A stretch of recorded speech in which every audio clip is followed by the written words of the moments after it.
All right. Is that showing up okay? Yes. Sure is. Great. So, I'm here to talk to you about a little project of mine called Juicebumps and a recent Eurotour from the old countries of Europe.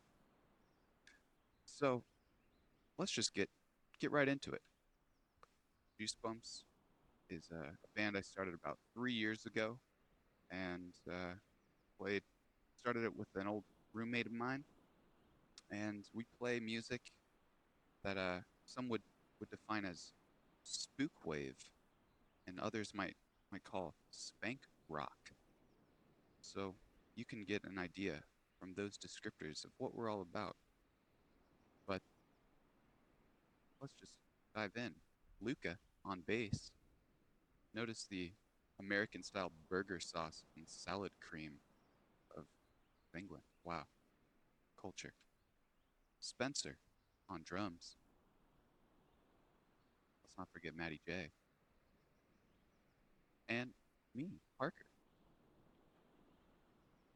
Together we are none other than Juicebumps. Yes, that's right. You may or may not have seen our breakthrough music video experience, Spicy Mystery, produced by Video Milk out of Oakland. And this video really is what gave us kind of a start in the music world, and got some people hearing us and talking about us. And it's really a big part of what I used to book this tour. I booked it all myself and reached out some previous contacts over there. Some were just cold calling, but this music video is basically most people's first impressions. So it gave us what we needed to get some shows out there, which was super cool. So it helped to have at least one recorded song in a video. So here's the setup: 7 shows across 5 cities and 3 countries. Um, England, France, and Germany, and we basically had no equipment with us. I brought my electric guitar and my pedal board since I wanted to bring my distinct set of sounds, but our bassist and drummer, Luca and Spencer, they brought nothing.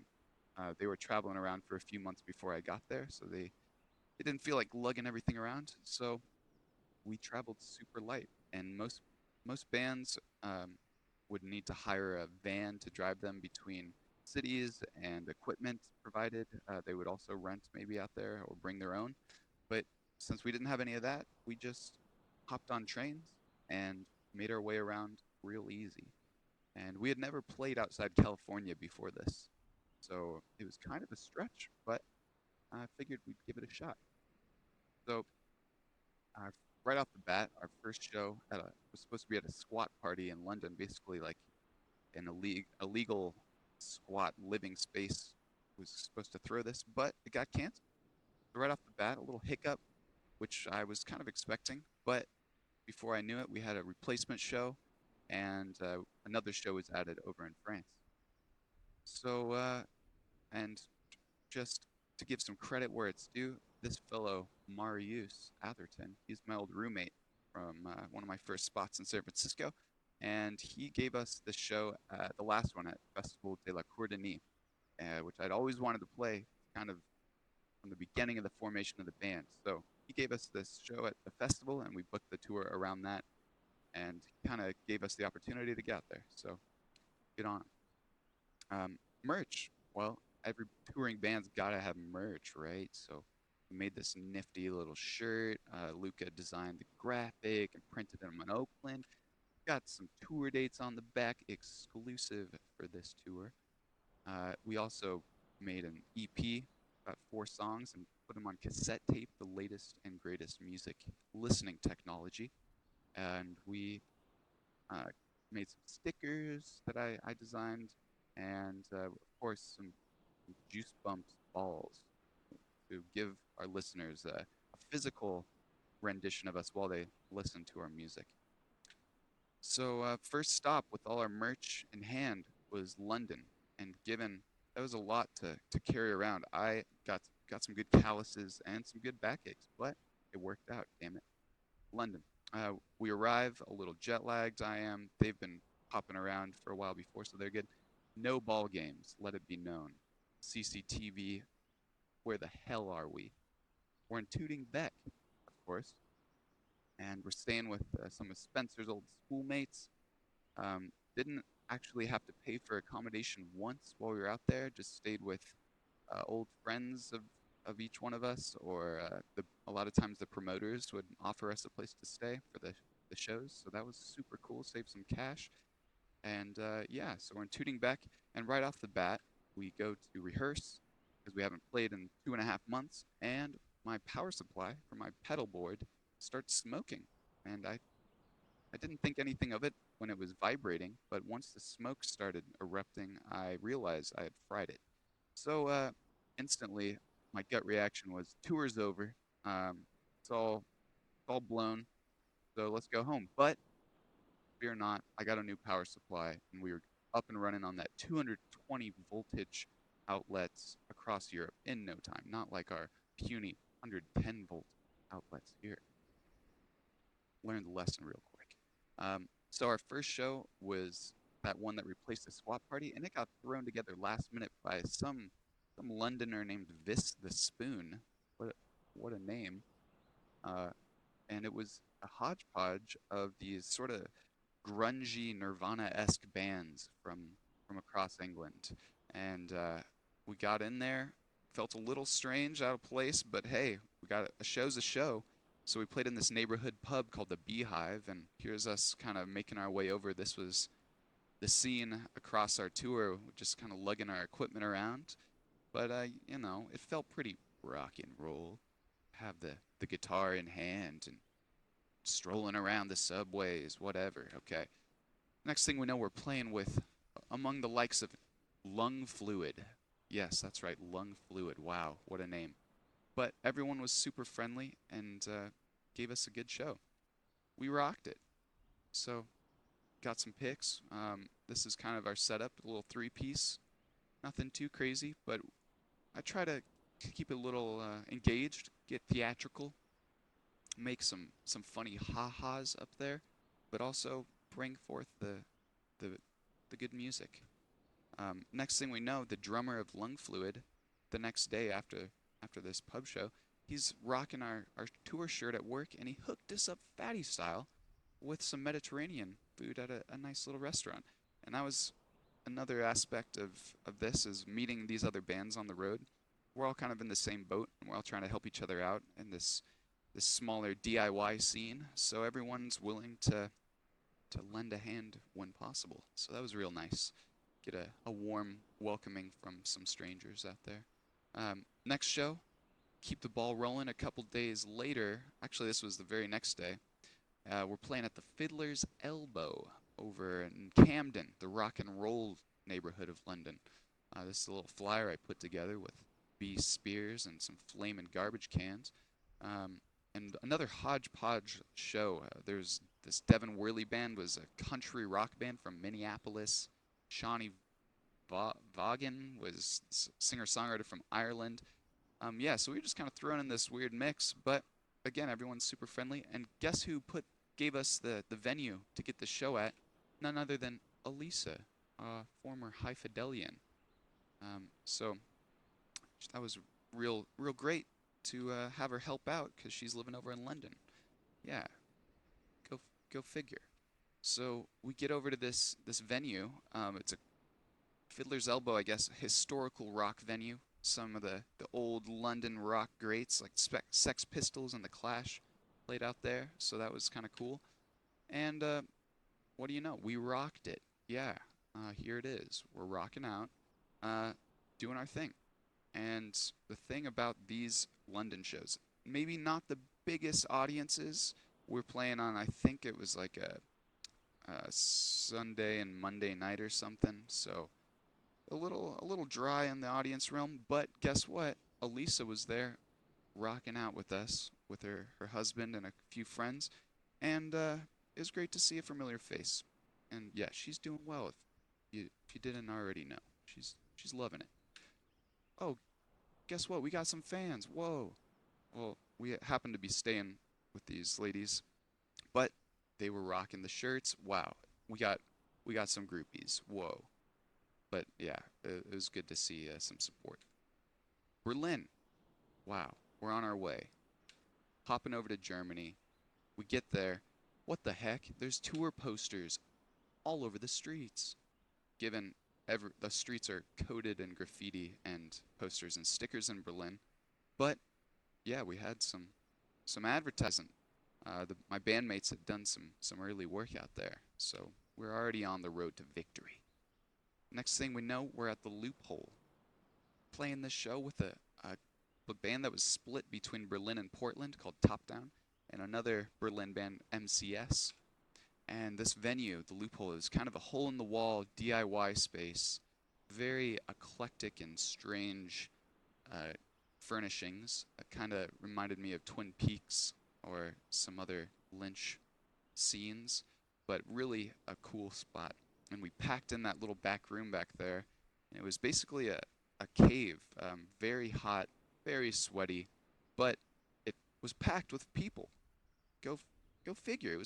We had a crowd, our first big audience. So we gave it our best. This is the only surviving pick, and my head's cut off and Luke is not in it, but you can clearly tell from what is evident in this image that we rocked it thoroughly. So yeah, Berlin, great. Next thing we know, we're in this little studio, recording studio, in an industrial area of Berlin with these fellas, Pierre holding the bass here he's from France, and Igor over on the keys on the right, he's from Russia, and they just impromptu. Pierre plays in that band MCS we played with, but they decided they wanted to record us, so we went over to their studio with not a moment's notice and recorded 3 songs, kind of all night long. We pulled an all-nighter, but we got some recordings in, and then we jammed out with them for a while, and it was a good time. And that was the spirit of this tour, was making the most of our time while we were out there, packing it in, regardless of sleep or sustenance. But damn it, we made the best of it. So found some pig masks, gotta love them. Brought those along with us, and we also visited an abandoned water park over in Berlin. Plenty of beautifully decrepit abandoned places in Berlin to explore, covered in graffiti, and did what any band would do on a Eurotour. We took some band photos. Yeah, that's right. We posed. We did it. That's what you do. Or so I had heard. So on to Leipzig, a little college artsy community in Germany. We found ourselves right off the bat, hopped off the train, and arrived at the venue we were going to play at. Didn't even have a chance to drop off our clothes bags, and stashed our stuff. That's the name of the venue. I'm sure you can all pronounce that as easily as I can. And we yeah, found ourselves in this little sort of 2-story shack, almost like a saloon. But I'm gonna play this. I gotta switch my sound over real quick.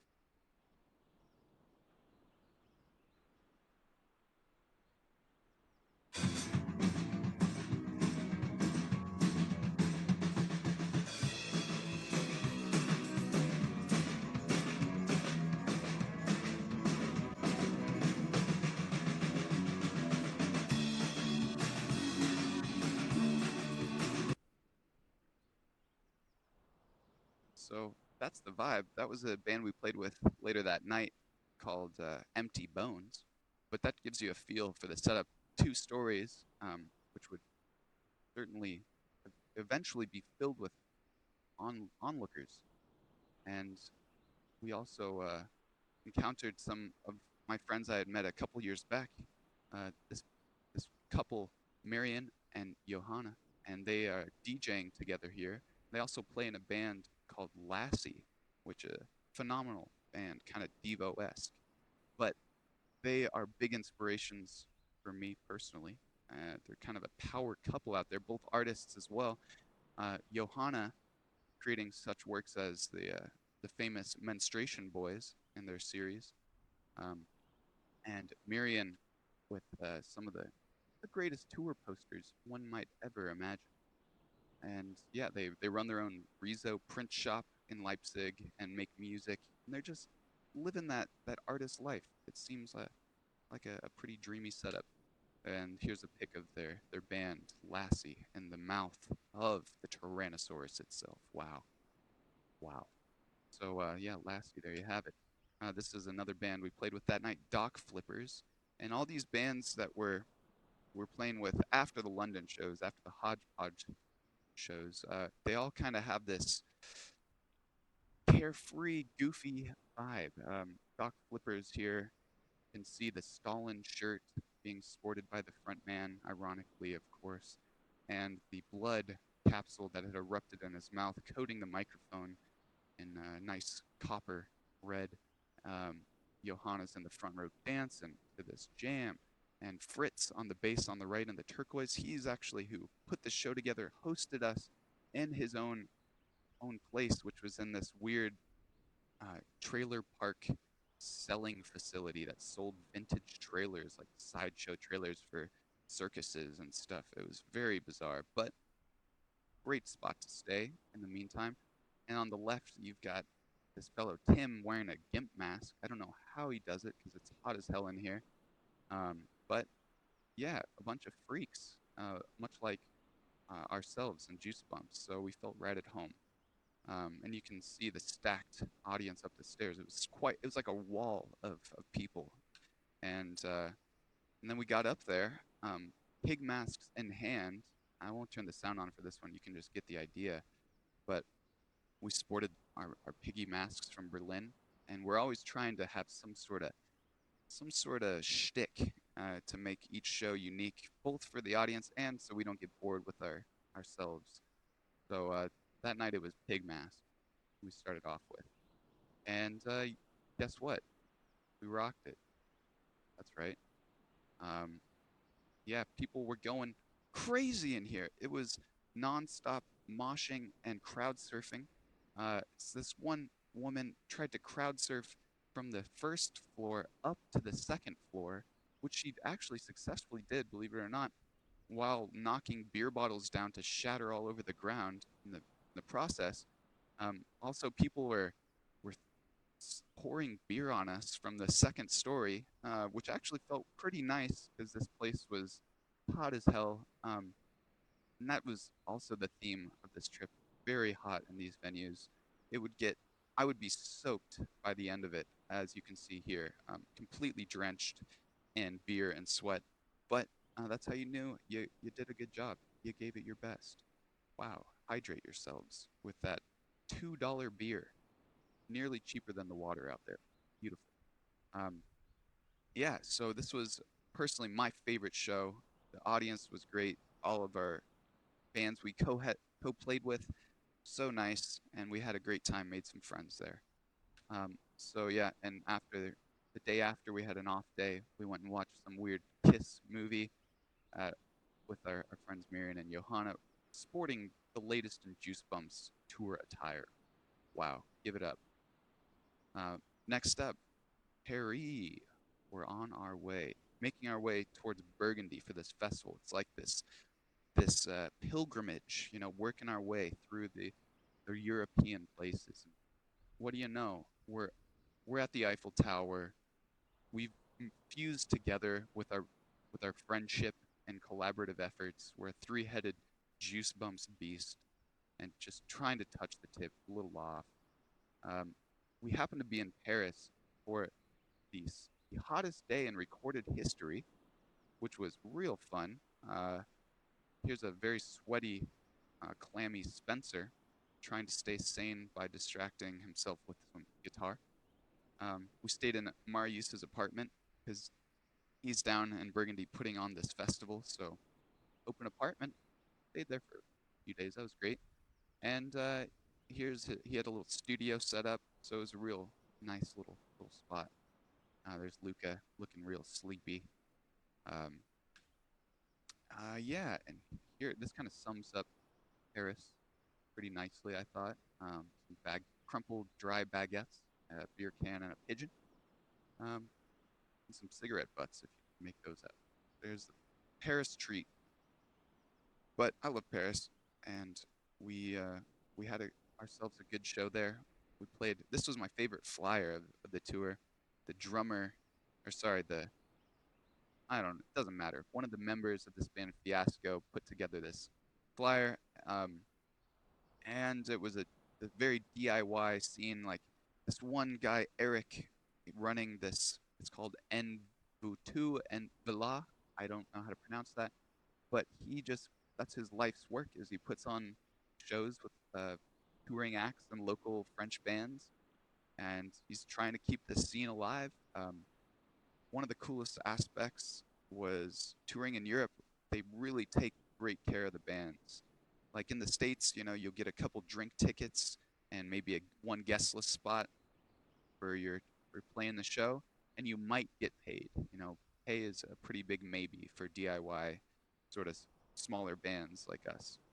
But out there, we were given accommodation for most shows. If we didn't have a place to stay, the booker would give us a spot like Fritz, and we were given food and drink before the performances, make sure we were energized. They'd run drinks out to us while we were playing. Great sound. They also would give us, on this occasion, they gave us dinner after the show as well.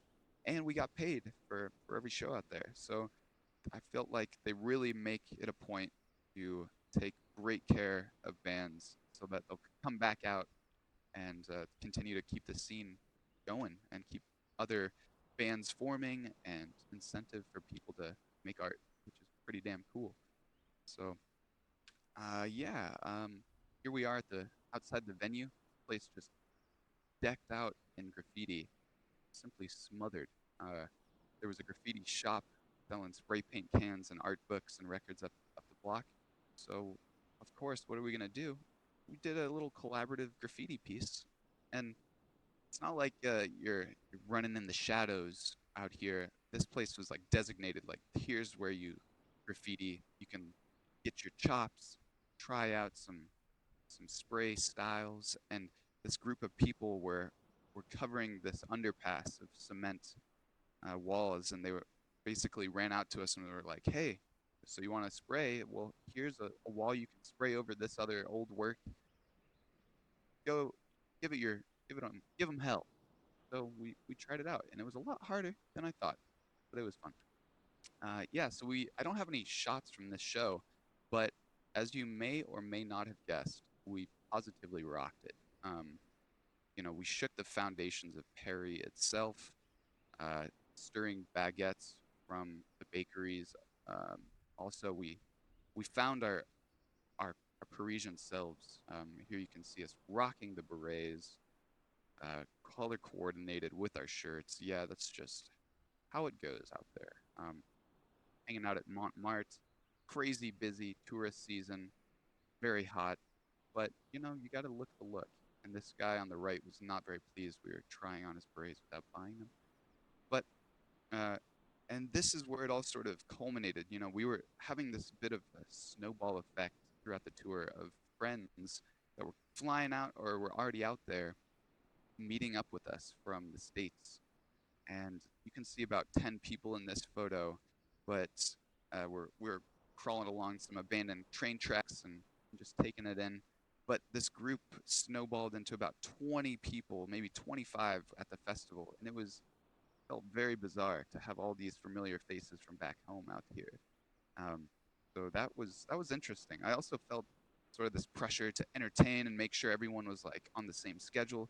It got a little hectic, and eventually I just gave up. But for a while, we were all cruising around together. So next thing we know, we're in Lorme, or Lorme. I don't have a French accent, for the life of me. Working hard, but a tiny little village about 3 hours southeast from Paris in Burgundy and wine country. Uh, we arrive looking real glum, but this was intentional, folks. We're riding high. We feel on top of the world. We've had some great shows, and it's all coming to this last festival. But before the festival, we played our show. Here it is, the festival poster. Can't really make out Juicebumps on there, but posted up all over these little villages. So the excitement's growing, building. And a couple of years back in 2016 and 2017, I had done the festival artwork. So this was my poster I had put together for this Festival de la Courdenie, and it was pretty wild. I'd gone out each of those 2 years to see the art and see the bands out there, and just seeing my poster plastered up all over these little villages, and it was like a dream come true from the visual sense. And then coming back out here and seeing my band on these posters, it was like the the musical dream come true. So really, uh, dreams are coming true left and right, ladies and gentlemen. Wow, wow. Okay, uh, and I gotta hand it to High Fidelity for allowing me to get out there and show them what I show them what the juice is truly bump. Yeah, here's Lorm, uh, real quaint. We found ourselves in the countryside. Yes, the rolling hills. This is where all the snails come from. A very peaceful place. Um, and this is sort of the scene at the festival where it's just big hunk of farmland that Marius's family owns, and they've been doing this for I think 11 years now. They've been putting on this festival, and a bunch of art installations, a huge crew that's putting together all of the stage setup. There's a big old stage and a smaller stage inside the barn or Le Grange where we ended up playing. And so we got there.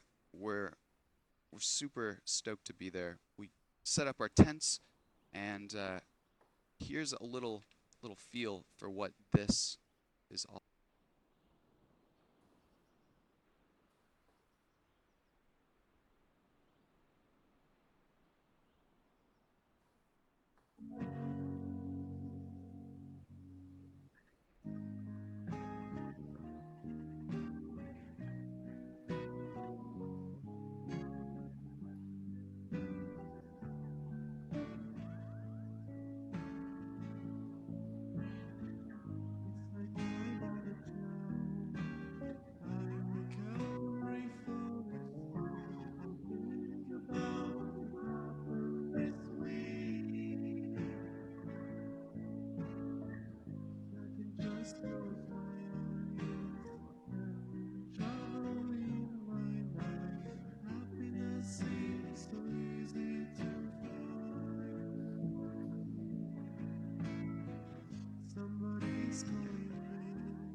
So there's a little taste of the setup, the surroundings, the atmosphere. It's pretty dreamy. There's about 1,000 people that filter in and out for the festival, which is a good little number, more than we've ever played for. So we were a little nervous, but very excited. And then there's Marius in the old farm car. Um, I don't know how he does it, but each year he books all these bands and orchestrates this. There's a huge team that he's a part of, but he is really the man behind the operation. So, yeah, what do you know? We're back in Lorm. Before we played the festival, we played at this tiny little garden venue. Um, and just real quick, it's 1:30 now. I'm gonna go over a little bit. Got a meeting to run off to. Go for it. But yeah, I'm just gonna keep cruising. I only have a little bit more. So we played this little garden venue, Les Zones Bleues, in this backyard. Super picturesque and romantic. Exactly what you would imagine like a French cafe garden to have, like a cherub copper fountain running and birds chirping. And it was our strangest show of the tour by far because, first of all, it was daylight. We're not used to playing in the day with all of our faces exposed. And we play pretty strange, a lot of times intense, angular, loud music. And this was a very quiet village. A lot of like local families and older folks that sitting in the garden, just kind of dead stares. And these shows are a great challenge because if you can play through those, you can do anything. But it was hard to get a read whether people were feeling it or not. But we powered through it, and afterwards, people walked up and they were pretty stoked on it. So I guess not everyone was petrified or appalled. But yeah, part of the fun, trying to play to stoic audiences. Wow. Um, so once we got through there, that was like our trial, our gauntlet. We went back to the festival, and by now it's all set up. People flooding in amongst the volunteers, and I'll just play a really quick clip from this setup from this year, so you can.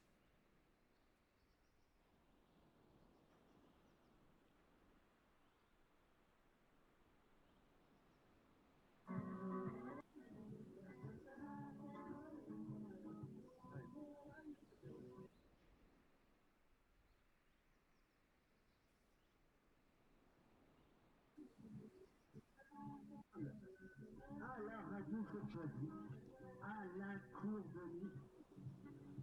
Il fait un petit peu froid, mais on va s'en accommoder. Il fait bon vivre à la cour de nuit. Nous attendons l'arrivée des festivaliers sur le site, pendant que toute l'équipe est sur le qui-vive ou en train d'absolument rien branler. So yeah, they had that little car you saw. Uh, they had a live radio going between bands, and they would announce the concerts for that night, and then they would be speaking in French the whole time. And I don't know what the hell they were saying, but it sounded really cool. So just kind of a nice little radio chatter in the background between bands. But as the night progressed, there's the big stage we played in the barn to the right of that, um, filling up, getting real excited. And some of the acts that were out there, our friends work, the mighty professionals themselves. They're based out of Oakland and LA. And Michael here in the front with his headset on, he's one of my best friends. So it was really cool to have another friend and musician out there to support each other. Anyways, work did their thing. They have a LinkedIn profile you should definitely check out. Um, he's also playing in this ghillie suit band, real freaky sort of Beastie Boys nerding out style. Our friends Doc Flippers from our show in Leipzig, they showed up and did their thing better than ever. And just to show you the variety, this band, can't remember the name, but they're from Eastern Sahara in Africa, and a bunch of refugees living in Paris that all came together to collaborate and play music. So that they were super cool. This Chinese classical instrumentalist playing this like mix between a harp and a percussion instrument, I think. Can't remember the name of it, but she was incredible. This was a Moroccan band. The little kids weren't there, but and then this was I think a 12-piece Guinea band from Africa. I'm gonna play this little clip of their tune so you can get a feel for how crazy cool this band was here.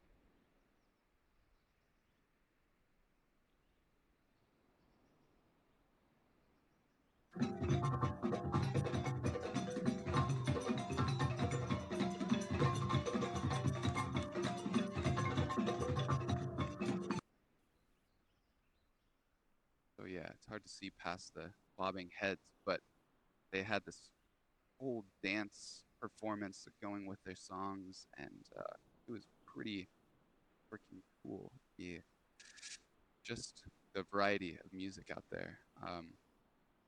And this was another act. This guy plays on 6 circuit bent old Macintosh PCs, or Macintosh computers, and yeah, basically a wall of noise, very hypnotic and meditative, but another one of the eclectic acts at this festival. So next thing we know, we're getting up on stage and the place is filling up. Of course, we've got a shtick that we've planned. We, you know, we've kind of been known for our affiliation with the extraterrestrials. You're not familiar, aliens, yes. So we put together a new bandmate to join us for this show, and we got our trench coats on, much in the vein of Agent Scully and Mulder, or Agent Dale Cooper from good old Twin Peaks. You know, some of our inspirado. So we're sporting our trench coats, and next thing we know, our newest bandmate joins us. His name is Hugh Mann, and I'll play a quick clip of our theatrical performance. Not theatrical, sorry. This is all real.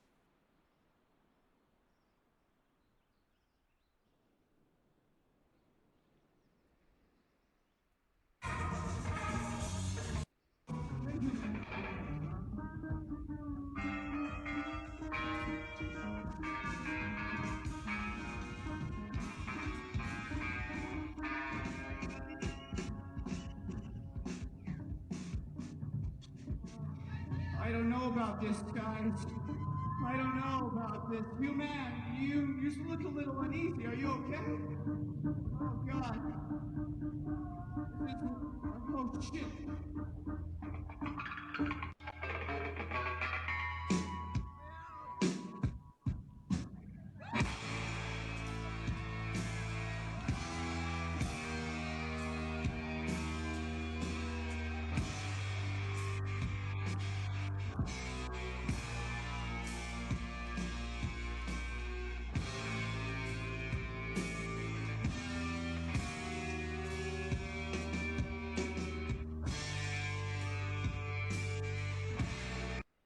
So yeah, as is evident, it turns out Hugh Mann was he was not a man, he was an alien. We were misled. So we lost our new bandmate, but in the process, we made a friend, which is more than anyone could ask for. But yeah, our friend Dan Schmatz from who made our music video, he came out there, put all this this mask and this setup together. If you couldn't tell, there was fluid spewing from the alien's face through tubes that were connected to bladders around his stomach. So when he hugged himself, the alien fluids, they're not used to our harsh Earth atmosphere. So yeah, he slowly expired. But yeah, made a little mess. But you know, we like bringing out some theatrics. It's always fun, and it gives it a little more of a twist. You know, you never know what you're gonna get. So yeah, we had played our festival day, the coup de grace. I don't know what that means, but I feel like that means it's the end. Finale, the grand finale. And now we could relax. So we went to this little lake, and we basked in the afterglow.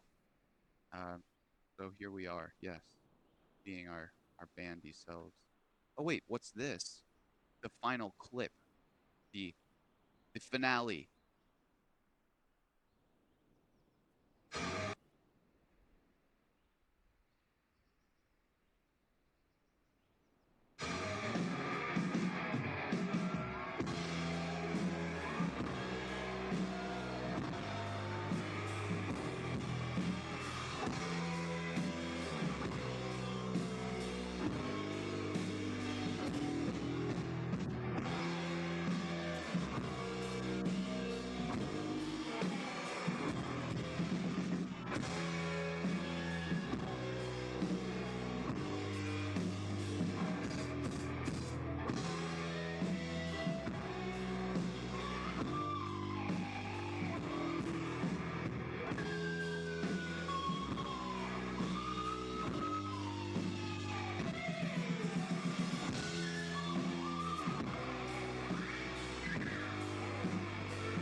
that's a wrap.